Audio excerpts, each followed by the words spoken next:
So, taking a step back, and today's topic is going to be on empathy. Empathy is the ability to understand and share the feelings of another. What are some examples of empathy that we see in our everyday lives? Let's say one could be when we meet new people. It's easier to make friends with people who you share similarities with. And these similarities are discovered through the action of empathizing. Say you just met this new dude, a new person, and you begin talking, and you discover that you both really love pizza.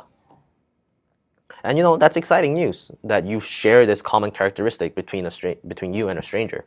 But this excitement that you have from learning about this similarity, it doesn't come from the fact that this person loves pizza. This excitement comes from the fact that this person loves pizza just like you. If you didn't care about pizza, you wouldn't care if this person loved or hated or didn't care about pizza either. So that's an example of empathy. That's really simple. Another could be it's a bit of a more economic example, but let's say buying groceries. You buy groceries because it's important to you that you eat, and stores sell groceries because they know eating is important for you. So there's you, the buyer, and the store, the seller. And the two parties empathize with one another that food is important, which is true. And this agreement is what allows markets to exist. If you didn't think food was important, you wouldn't be buying. And if stores didn't think food was important, they wouldn't be selling. So those are just kind of examples of empathy that goes on every day. So why am I talking about empathy? Why am I bringing this up? Well, one thing is to kind of clear my thoughts about how I perceive empathy, but so empathy to me is an ability that we possess that goes overlooked in its significance the majority of the time. Because without empathy, the whole world would be chaotic. No one would understand what anyone else is doing or for what reason they are doing these things. Thankfully, the world isn't a total chaotic mess. Actually, a few people might disagree with that statement, but to me, the world is still a functional entity. And that's because, from my experience, as people mature, their capacity to empathize matures as well, which keeps us all sane, so thank God for that. But what I really want to focus on about empathy today isn't just the action of empathizing, it's our ability to control it. So, in other words, not just our ability to understand the feelings of another, but our ability to choose whether we want to share those feelings or not.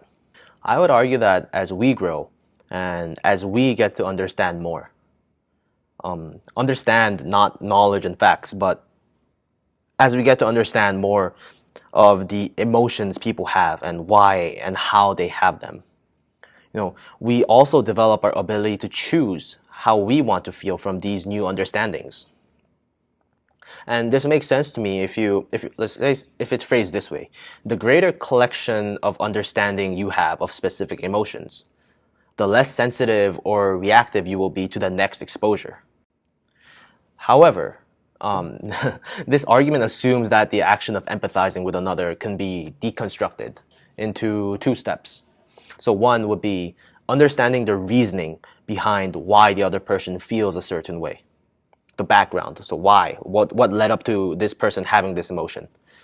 And once you understand that, we move on to step two of empathizing, which is choosing what emotions I should feel, or you should feel, in response to that understanding we received in step one. This deconstruction attaches the ability of reasoning to empathy, kind of the ability to understand the rationale behind something.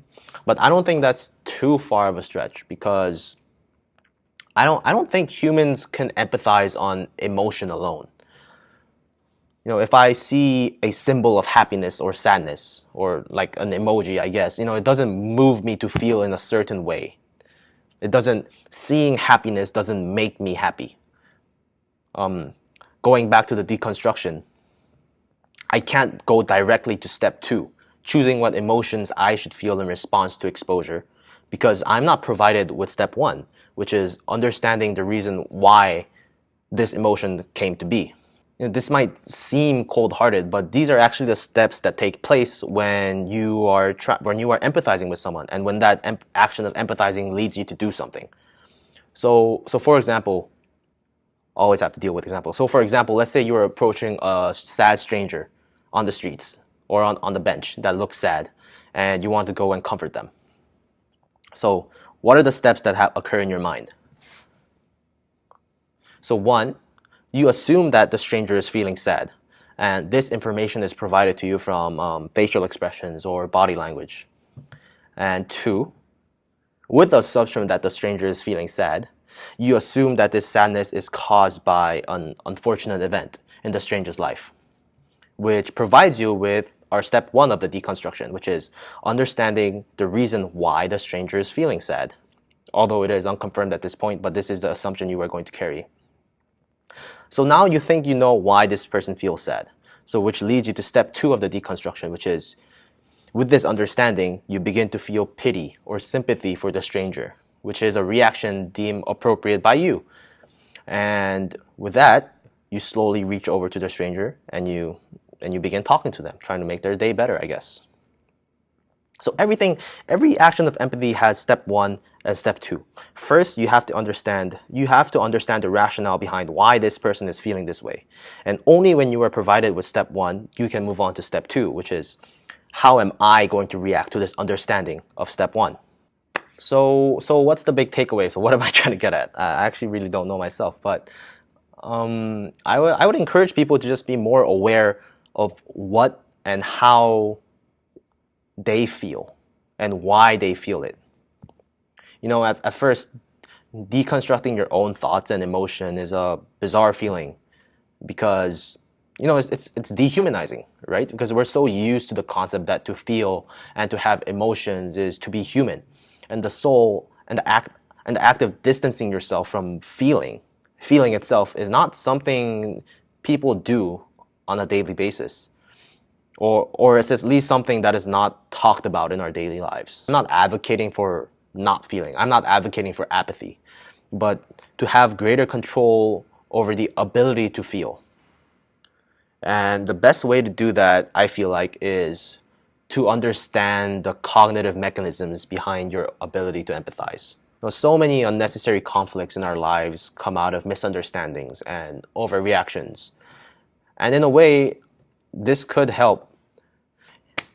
So we talk to people every day, but me too. Like I'm a victim of this too. Well, not a victim, but I am subjected to this as well, which is when I am presented with viewpoints, I take that in as the viewpoint by itself.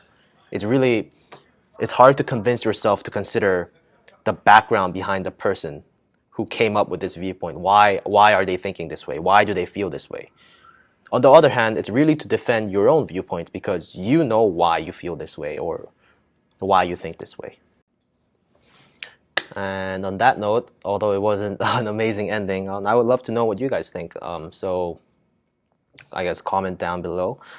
If you want to hear more of my internal mental ramblings, subscribe, and we'll see you again.